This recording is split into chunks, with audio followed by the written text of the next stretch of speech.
Hello friends, എല്ലാവർക്കും എൻ്റെ പുതിയൊരു വീഡിയോയിലേക്ക് സ്വാഗതം.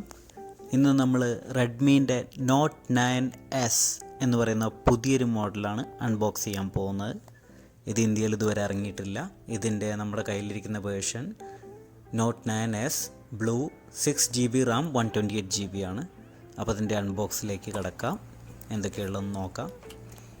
അപ്പോൾ ബോക്സ് തുറക്കുന്ന വഴിക്ക് തന്നെ നമുക്ക് ആദ്യം തന്നെ കിട്ടുന്നത് ഇതിൻ്റെ ഒരു കവർ പൗച്ചാണ്. അത് ഓപ്പൺ തന്നെ വരുന്നതാണ്. അത്യാവശ്യം കുഴപ്പമില്ലാത്ത ക്വാളിറ്റിയാണ്, അത്യാവശ്യം നല്ലൊരു സാധനം തന്നെയാണ്. പിന്നെ ഫോണാണ്. നമുക്ക് ഫോണൊന്നെടുത്ത് നോക്കാം എങ്ങനെയുണ്ട്, അതിൻ്റെ ഫീച്ചേഴ്സ് ഒന്ന് നോക്കാം.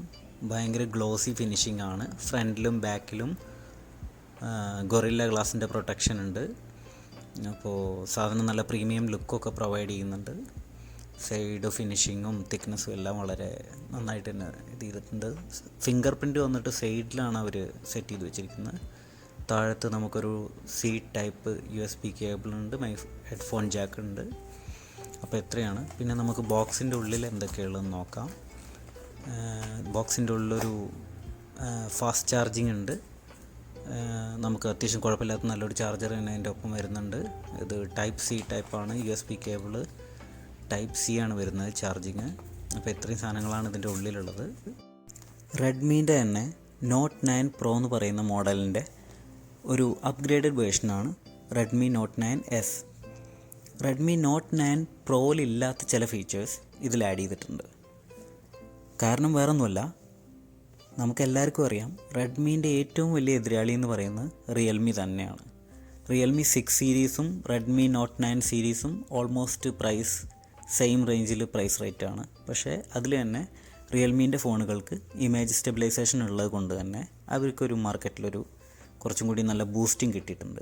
അപ്പോൾ അതൊക്കെ മനസ്സിലാക്കിക്കൊണ്ടായിരിക്കാം കമ്പനി ഈ വരുന്ന റെഡ്മി നോട്ട് 9S എന്ന് പറയുന്ന മോഡലിൽ മാക്സിമം ഫീച്ചേഴ്സ് ആഡ് ചെയ്തിരിക്കുന്നത്. ഒരു തരത്തിലും കോംപ്രമൈസ് ചെയ്യാൻ തയ്യാത്ത തരത്തിലുള്ള ഫീച്ചേഴ്സാണ് ഇതിൽ കൊടുത്തിരിക്കുന്നത്. ഇതിൽ ഇപ്പോൾ ഇറങ്ങുന്ന ഒരു മിഡ് റേഞ്ച് ഫോണുകളിൽ കിട്ടാവുന്നതിൽ വെച്ച് ഏറ്റവും നല്ല പ്രോസസ്സർ സ്നാപ്ഡ്രാഗൺ 720G തന്നെയാണ് ഇതിൽ കൊടുത്തിരിക്കുന്നത്.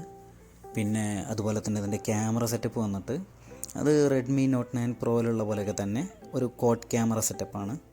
48 മെഗാ പിക്സലിൻ്റെ ഒരു 26mm f1.8 ലോ ലൈറ്റിൽ നല്ല ഫോട്ടോസ് എടുക്കാൻ പറ്റിയ f1.8 അപ്പറേച്ചറുള്ളൊരു അടിപൊളി ലെൻസാണ്. പിന്നെ 8 മെഗാ പിക്സലിൻ്റെ ഒരു അൾട്രാ വൈഡ്, പിന്നെ 5 മെഗാ പിക്സലിൻ്റെ ഒരു മാക്രോ ലെൻസ്, ചെറിയ സംഭവങ്ങളൊക്കെ ഫോട്ടോ എടുക്കാൻ വേണ്ടിയിട്ട്. പിന്നെ അതുപോലെ 2 മെഗാ പിക്സലിൻ്റെ ഒരു ഡെപ്ത് സെൻസർ, നമ്മളെ ബൊക്കെ എഫക്റ്റ്, ബാക്ക്ഗ്രൗണ്ട് ബ്ലറൊക്കെ ആയിട്ടുള്ള പിക്ചേഴ്സൊക്കെ എടുക്കാം. വളരെ നന്നായിട്ട് തന്നെ ഈ ഫോണിൽ ഞാൻ ചെക്ക് ചെയ്ത് നോക്കി, വളരെ നന്നായിട്ട് തന്നെ ബൊക്കെ എഫക്റ്റൊക്കെ വർക്ക് ആയിട്ടുണ്ട്. പിന്നെ വീഡിയോ വന്നിട്ട് 4K നമുക്ക് 30 ഫ്രെയിം പെർ സെക്കൻഡിൽ ഷൂട്ട് ചെയ്യാം. 1080 പിക്സലിൽ നമുക്ക് സ്ലോ മോഷൻ വീഡിയോസ് പിടിക്കാം. പിന്നെ അതുപോലെ തന്നെ നമുക്ക് 720 പിക്സലിൽ 960 frame per second ultra slow motion വീഡിയോസും പിടിക്കാം. മെയിൻ ക്യാമറ സെൽഫി ക്യാമറ വന്നിട്ടൊരു 16 മെഗാ പിക്സലിൻ്റെ ക്യാമറയാണ്. 1080 പിക്സലിൽ നല്ല ഹൈ റെസൊല്യൂഷനിലുള്ള വീഡിയോസും പിടിക്കാം. നമുക്ക് വ്ളോഗിങ് ചെയ്യുന്ന ആൾക്കാർക്ക് ഭയങ്കര യൂസ്ഫുള്ളായിരിക്കും. പിന്നെ ഇതിൻ്റെ ബാറ്ററി വന്നിട്ട് 5020 mAhൻ്റെ അടിപൊളി നല്ല ബാറ്ററിയും കൊടുത്തിട്ടുണ്ട്. അത് തന്നെ 18 വാട്ടിൻ്റെ ഒരു ഫാസ്റ്റ് ചാർജിങ് USB-C ടൈപ്പ് ചാർജറാണ്. അതും നല്ല യൂസ്ഫുള്ളാണ്. അപ്പോൾ ഇത്രയൊക്കെയാണ് ഫോണിനെ കുറിച്ച് പറയാനുള്ളത്. അപ്പോൾ നല്ലൊരു ഓപ്ഷനാണ്. ഒരു ഇന്ത്യയിൽ ഇതുവരെ ലോഞ്ച് ചെയ്തിട്ടില്ല. ഇത് ഏകദേശം ഇന്ത്യയിൽ ഒരു 19,000 ആ റേഞ്ചിൽ പ്രൈസ് ഉണ്ടാവുമെന്നാണ് പറയുന്നത്. അപ്പോൾ ഇതിൻ്റെ സൗദി വേർഷനാണ് ഇപ്പോൾ നമ്മൾ ഈ അൺബോക്സ് ചെയ്തത്. ഇതേ സെയിം തന്നെയാണ് ഇന്ത്യയിലും ഇറങ്ങാൻ പോകുന്നത്. അപ്പോൾ ഈ മാസം ജൂലൈ 26 ഇത് ലോഞ്ച് ചെയ്യാമെന്നാണ് ഇപ്പോൾ ഉള്ള റൂമേഴ്സ് പറയുന്നത്. അപ്പോൾ എന്തായാലും നമുക്ക് വെയിറ്റ് ചെയ്യാം. എന്തായാലും നല്ലൊരു ഓപ്ഷനാണ് റെഡ്മി നോട്ട് 9S. കുറഞ്ഞ വിലയ്ക്ക് മാക്സിമം ഫീച്ചേഴ്സ്, ഒരു അടിപൊളി ഫോണാണ്. Thank you for watching.